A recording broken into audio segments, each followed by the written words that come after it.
We can all agree classrooms are becoming more diverse. There is cultural, linguistic, social economic, physical, cognitive diversity, and more. In the past, curriculum was designed with the average student in mind, but research shows there is no such thing as an average student.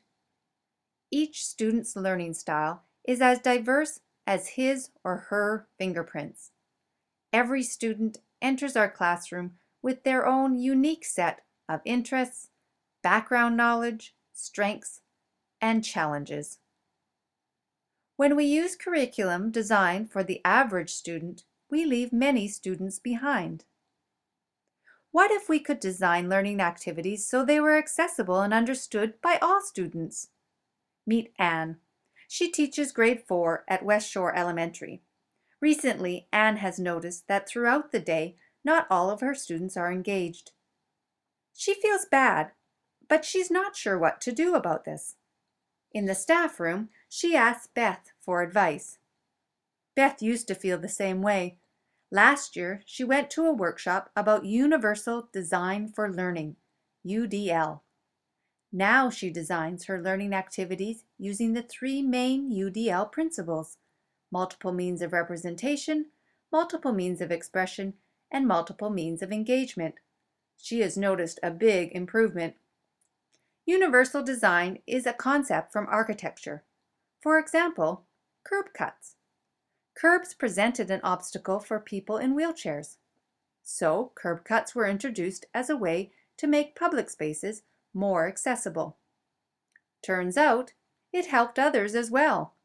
People pushing strollers, pulling suitcases, rollerblading, and more. When you start a design concept thinking about people who have unique needs, more people benefit. This concept is now being brought to the world of education in the form of Universal Design for Learning, or UDL. Does that mean I need to design a different learning activity for each student?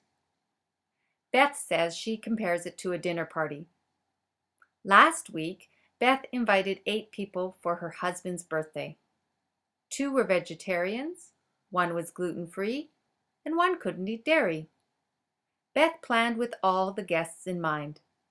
Her husband requested spaghetti. She cooked rice noodles, prepared a tomato sauce, and added beef to half. She offered 2 different dressings with the tossed salad.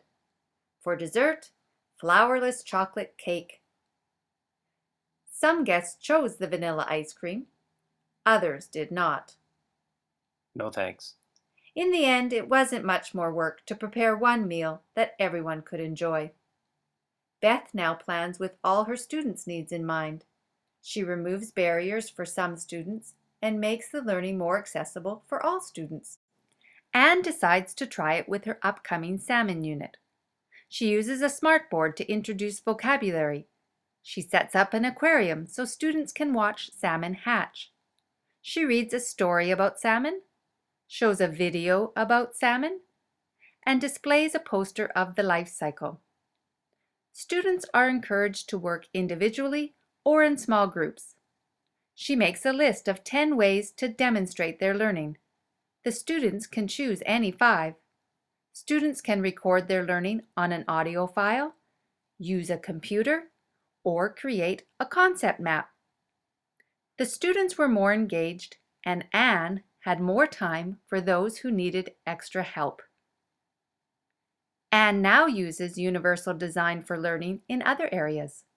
She has a class visual schedule, a large time timer. All students are offered pencil grips, fidget tools, headphones, and wiggle cushions. Ideas recommended for students with specific needs can increase success for all students. Try it for yourself. Multiple means of representation, multiple means of expression, multiple means of engagement. Universal Design for Learning. Everyone benefits.